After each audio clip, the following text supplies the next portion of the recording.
that way we can say a big warm welcome. Alan Hayes, I am so thrilled to sit down with you today. We're going to be talking about the becoming of business. In other words, we're going to talk about the evolutionary trajectory of business. And we're going to do that from your unique experience, interest, and expertise. I still remember way back when, I think you reminded me that it was 2011 when I met you, and you had a fabulous speech. We were at a joint conference, and at the time I was the CEO of a branding agency, so it was all about the FMCG.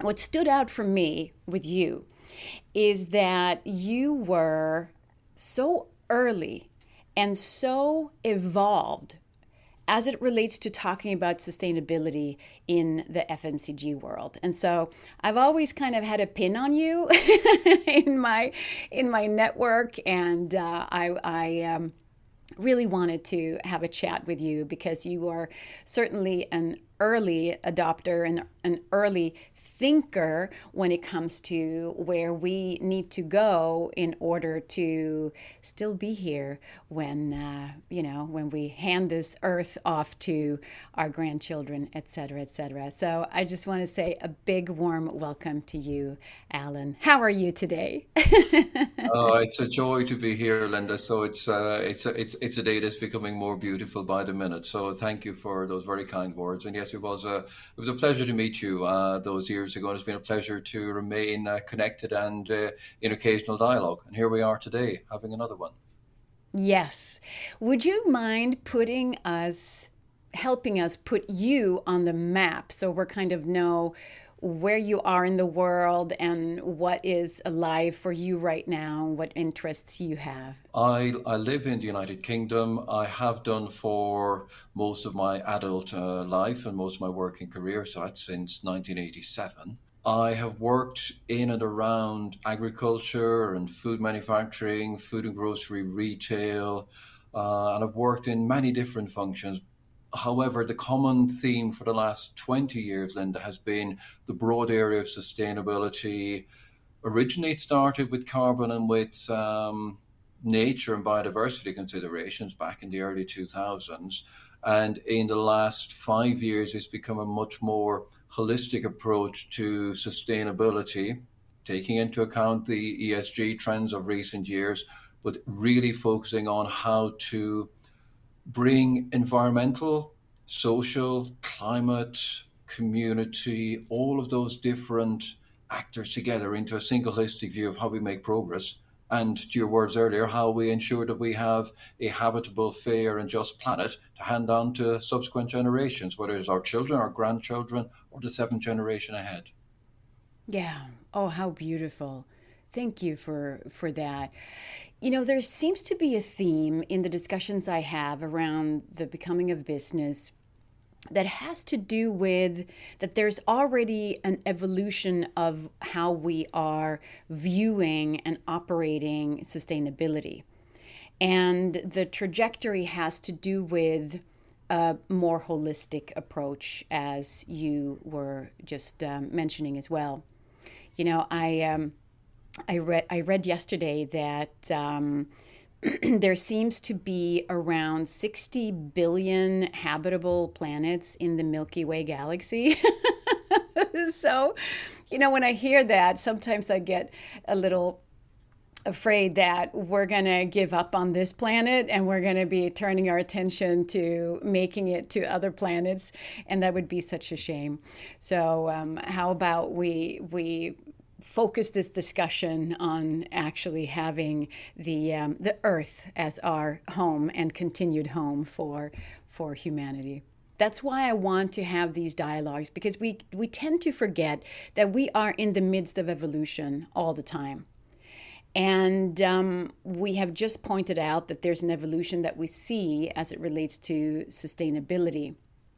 Now, as much as I often interview and talk to people who are awake and aware when it comes to sustainable efforts and what needs to be done, there are also a lot of people who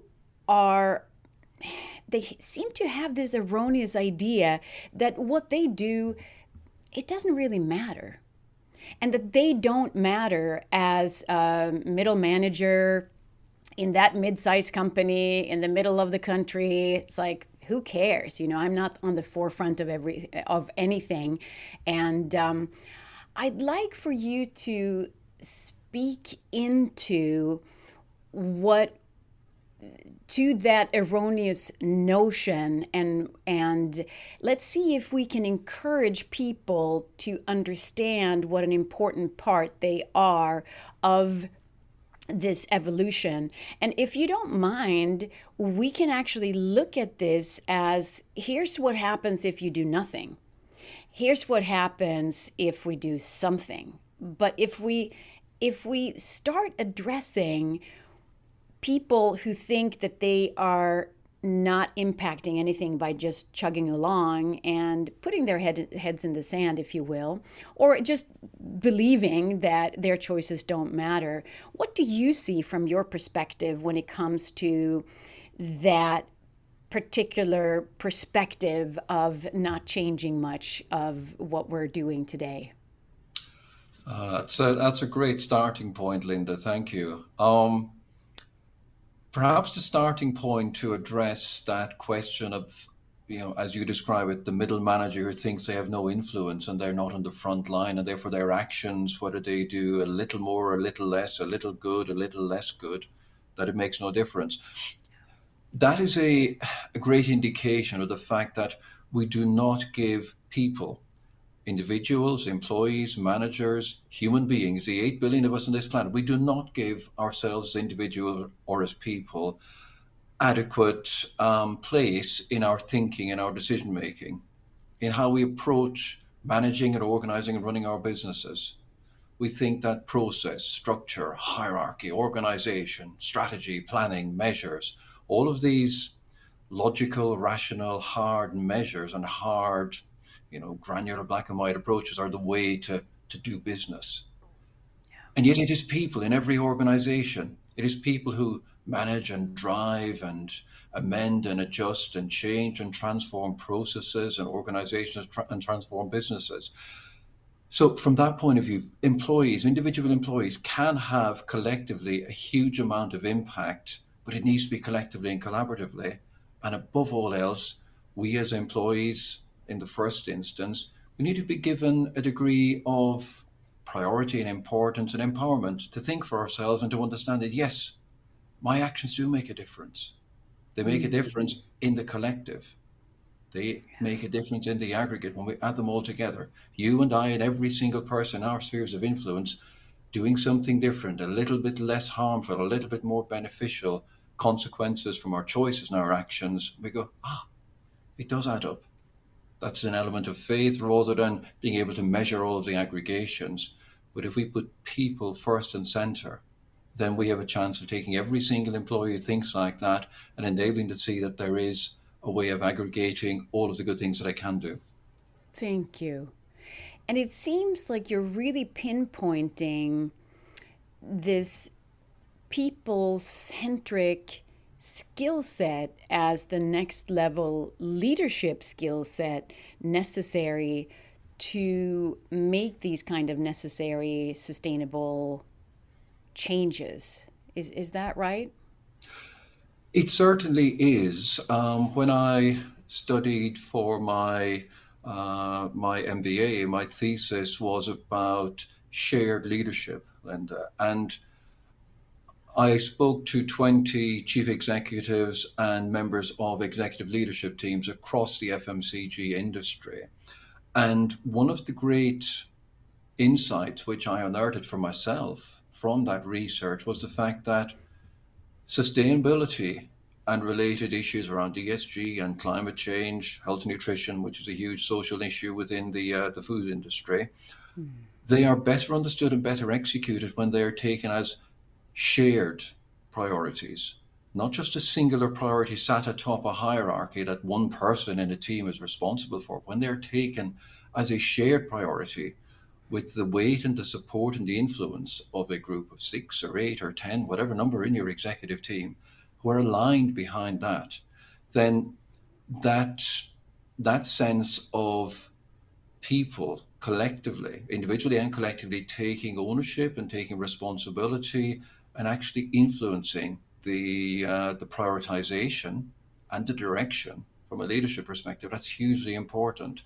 And if people are to come first within organizations, then above all else, people come first in the decisions that are made from the very top of the organization down, as well as from the bottom up. If you're going to reorganize, you're going to restructure, you're going to move, you're going to enter new markets, you're going to move into new categories. Great, you can do the charts, you can do the analysis, you can do the financial projections, the market share, the penetration projections. What about people? What impact will those decisions have on individual customers, on consumers? What impact will have on individual employees? Those people who work up and down our supply chain. It gives you a very different lens, an additional lens, not a constraint, but another lens to make fabulously insightful, potentially better quality, future-facing decisions. That's the challenge for leadership, individually and especially collectively. And I started to get to that for my shared leadership research, completely by accident more than by design. You're hitting on such an interesting trend that's going on right now. As you know, I do a lot of leadership development inside of organizations. And one trend that is emerging right now is co-leadership. And that's exactly where your research led you in terms of where do we need to go in order to make it, I think would be a fair statement, because there's something about the old structures that are obviously heading down the wrong path when it comes to our joint goal, which is to still have a planet, right? And to have humanity thrive on this planet. And so what I see is are more and more organizations switching to co-CEO-ship, which is an interesting trend because it requires a whole other inner capacity. It requires the kinds of mind skills and heart skills that most people actually don't have today. Number one, because they've never been trained in that kind of co-leadership. A leader is supposed to be the person on top, and then it trickles down, and then that senior manager is the leader of those middle managers, and those middle managers are et cetera, et cetera. So the dominating or dominant hierarchy that we're so used to then needs to move into another type of hierarchy that I think is coined growth hierarchy when we talk about this. And so it's so interesting that there's a convergence of where your research has led you and these trends that I see here in leadership development, because of course that's a need that has necessitated the changes and the trends in leadership. Is there anything else in that research that you have found? Have you been fortunate enough to have observed or seen any kind of examples or impact of that type of leadership switch that you're talking about? Any hopeful signs there? I've seen a number of interesting signs in my own personal experience over the last probably 3 years, so during the COVID pandemic in particular, Linda. And by that I mean seeing the impact around me of me being able to take some of those different approaches, putting people first, especially during the pandemic, and secondly, finding ways to share that burden of leadership and that burden of responsibility. It may be in an informal and unofficial co-leadership way. Mm-hmm. And whether that is leaning in to support people or leaning in for people to come and support me. Because to your comment earlier on, many leaders, we don't have the knowledge and the skills that we require for co-leadership and for its implementation within existing organizational hierarchies and structures, and especially the transformation of those structures and ways of working so that co-leadership becomes the default rather than an idiosyncratic little experiment over here somewhere that is happening in a small number of organizations. And what really has struck me, I think, is that the difference between us talking to somebody about the benefits of co-leadership versus they seeing it.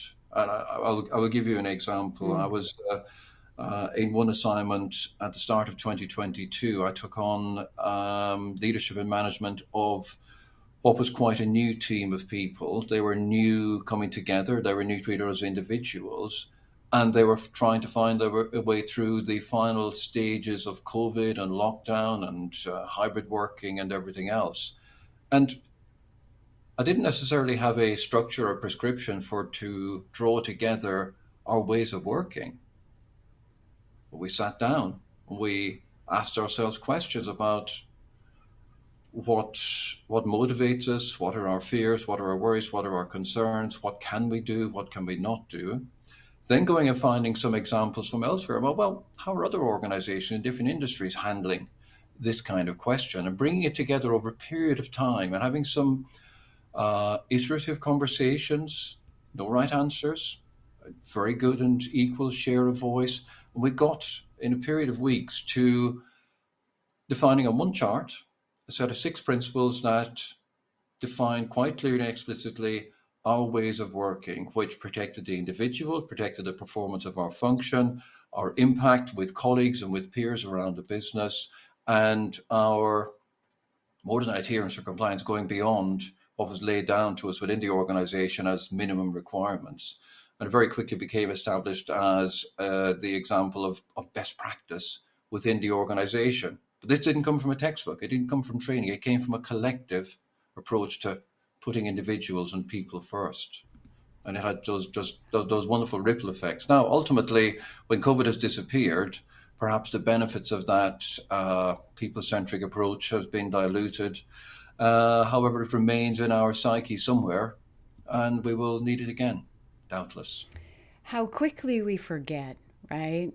That is very clear, seeing that we went through such a global crisis together, and we thought this will really be, speaking of evolution, making an impact in the evolution of mankind to one that's more people-centric and vulnerable and kind.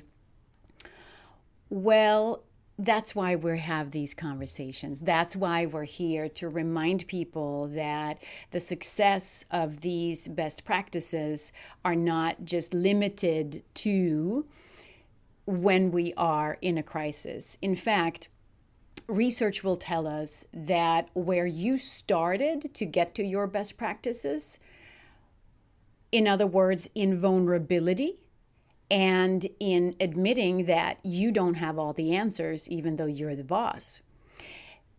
Research will tell us that that is how we get to a best practice that is better than pretending that we know everything and pretending that there are no vulnerabilities here that can be valuable for the whole. So if we are now to encourage people to continue to work on best practices, can you repeat again what are those areas that you looked at that you would encourage other people to look at? Okay, there are 3 principles above all else that I would bring to your attention, Linda, and to our listening and viewing audience. First and foremost, it is the interests of the individuals and team that is most important. Perfect. That's their interest, not mine. Yeah. Secondly, the way to establish those is through inquiry. Yeah. And thirdly, the outcome and the output of that process is equally and jointly owned so that we all hold ourselves individually and collectively to account. Love that. So we have the openness, we have the curiosity, and we have the accountability. Yeah. That is an extraordinary formula for people to take into their fold as they are managing and leading people through what is an ongoing crisis and awesomeness of being alive and doing business. And of course, the reason that both you and I love being in business is that it has such a big impact on the world. And I hope that everybody listening into this can feel that their contribution, even though it might look small, even though they might not have the audience that would say, what I do has such a huge global impact because now 30 million people heard what I said. Rather, that it's the ripple effects that you were talking about that actually makes the big difference. Because, of course, what we are looking at now in terms of business as usual, it is leading us down a path that is not sustainable. And that unsustainable is not just a word, it is a reality where we can't inhabit this planet. So then the question becomes, if you could dream, if you can share with us a vision of where you would like to see us down the road. We can even talk about 100 years from now, or if you're more comfortable with 10 years, but it's whatever you see that you wish in your heart would be a reality. Tell us. I would love to hear that. Yeah, let's do 100 and come back to 10 and see if we can make sense of that. That First of all, sounds I'm good. going to go back a little bit, Linda. Prosperity Without Growth was a publication in the late 2000s, I think it might have been 2008. Professor Tim Jackson, an academic here in the UK, who was defining and setting out a vision of how society and economy existed with prosperity without the GDP magic genie that does so much harm and damage to us globally. Prosperity, valuing things that are still not monetized, valuing health, valuing society, valuing community, valuing people and well-being. During my MBA program, he was referred to by one of our tutors as being somewhat of a renegade and a heretic. And Of course. I did very well to swallow my pride and not have a minor rant and meltdown, because his thinking is superb. But it's the application of that. Now, if we think back 100 years to the development of the motor car and the automated production lines that Henry Ford brought together for mass production, imagine if we can conceptually do something like that, where instead of mass production of things, we have mass appreciation and valuing of things that are people-centric, which is about health, which is about well-being, which is about community cohesion. It is about fairness, inclusion. And we don't need global investment leaders and their global consulting partners to publish reports like we've seen this week to tell us that there's a business case for diversity, equality, and inclusion. It's a good thing to do, so do it. Build Yeah. it into your business model. That's where a world that makes more sense than it, in 2123 instead of 2023. That's where a world that makes more sense in 100 years will come from. 10 years' time, where we'll be on our way to? Purpose and sustainability strategies that are deemed leading edge and that look great on paper will have been replaced amongst whoever the leading businesses are that we look to by people-centric strategies. We are global businesses. We are looking after our shareholders, our stakeholders. We're doing so in a way that is people-centric. For different businesses, employees, shareholders, stakeholders, those who work in their supply chains, their customers, their consumers, those in their communities that are impacted by their operations, all need to be taken into account.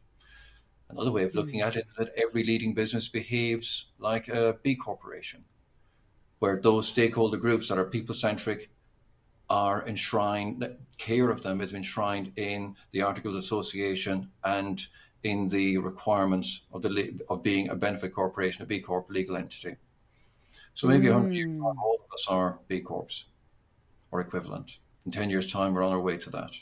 And yeah, leaders, above all else, the final piece, leaders are becoming trained, developed, educated in ways which connect them to their own people-centric humanity and yeah. enables them, gives them courage to bring that to their work Beautiful. and to their Yeah. life. And I think that call for humanity and having that connection with humanity is so important right now. And one of the conversations I've had in the Becoming a Business is with Chief Dwayne Perry of the Ramapo Lenape Indians, a tribe that I am close with here in the United States. And they have a way of looking at nature that's different than the white man's way of looking at nature, to generalize, or the colonial way, I should say, where we are looking at nature as resource, right? So we have these natural resources, and the whole idea is for nature to be here for us, right? Whereas they are looking at natural elements also having those rights. Specifically, they've been talking about it's not about the right to water for all humans, it's also about water having rights. And so when we expand that humanity, we are going to, and this is what consciousness development will tell us, when we expand from our egocentric worldview to our ethnocentric worldview, where a lot of businesses are today, that we can bring into account in our consciousness the group. But what we're having a hard time sort of pushing into is the world-centric worldview, where we would bring the people centric and we would bring in the world in a way into our consciousness, where we would count the planet and Mother Earth, all the natural so-called resources would be more than resources. It would be its own sanctity, as much as all humans are and all beings are, and then of course we have cosmocentric, etc. after that. But one step at a time for business, and it seems like this is a big opportunity for business with your vision and with your help and your fabulous formula to get there for us. We can actually push through into this world-centric consciousness level where we can think about other people without sort of drawing a blank, without saying, what does that have anything to do with me, right? Because that's unfortunately what happens on the ego centric and ethnocentric. And with that, are there any other little, because I'm seeing your wish for the trajectory and how that would be different than where we're pointing today. And I'm seeing some fabulous way we can get there. Are there any other tweaks or anything else that you want to put in there as an encouragement to make that switch happen for the Allen trajectory of evolution? The final point, and it perhaps is a question, Linda, as much as an assertion or statement. And the question is, where over the next 10 years will those leaders who come to connect with their own humanity and their own people centricity and bring that to their professional lives, where will they learn to do that, learn the importance and necessity, learn the skills and the awareness, and learn the vulnerability? You and I have done it in different ways, in different individual pathways, but how can we create, perhaps this is a better question, how can we collectively and collaboratively create conditions and places and spaces such that the consciousness that you and I are touching on here starts to become so much more of a collective consciousness, and it permeates organizational hierarchies, their leaders, their teams, the way in which they are recruited, trained, and developed. Maybe that is our challenge. Now, I don't think we want Yeah. to leave that to anybody else, bar without being selfish. But where else is there? I think it's a lot of responsibility for you and I and our fellow travelers. I think so too. And the reason I do what I do is because in the system that I've developed to address this big question that you have, mindfulness intelligence, I'm bringing together all the different intelligences that we have identified as important for not only developing as a person, but also develop as organizations. And I think that it is really incumbent upon leadership of organizations to say, this is a priority for us. This is our responsibility. Now remember, moral intelligence is actually a thing. It is a separate intelligence from intellectual intelligence or cognitive intelligence. It is separate from emotional intelligence. It's also separate from musical intelligence or kinesthetic intelligence. Moral intelligence is something that we need to bring into the fold when we make decisions for mankind, which we do when we make decisions in business. And that's the connection that's so important to see. When leaders understand that it's their obligation to develop their moral intelligence along with all the other intelligences, then they're going to see how important that is to have the entire organization educated in. Because we don't have the education for mindfulness intelligence, except those who have gone through the training in the Inner Business Institute. But it's a call right now for leaders to find ways to step into that humanity and step into understanding that the way that we both states within the person and structures in society, there are consciousness levels that we can grow into. We do it individually and we do it together. So we have work to do, Alan. We have work to do. Yeah. We certainly have. Yeah. So with that, I want to extend such a big, warm thank you for you and for you to take your time to come here and just being so wise and being so awesome in this important time. A session of joy, Linda. Thank you once again for having me here.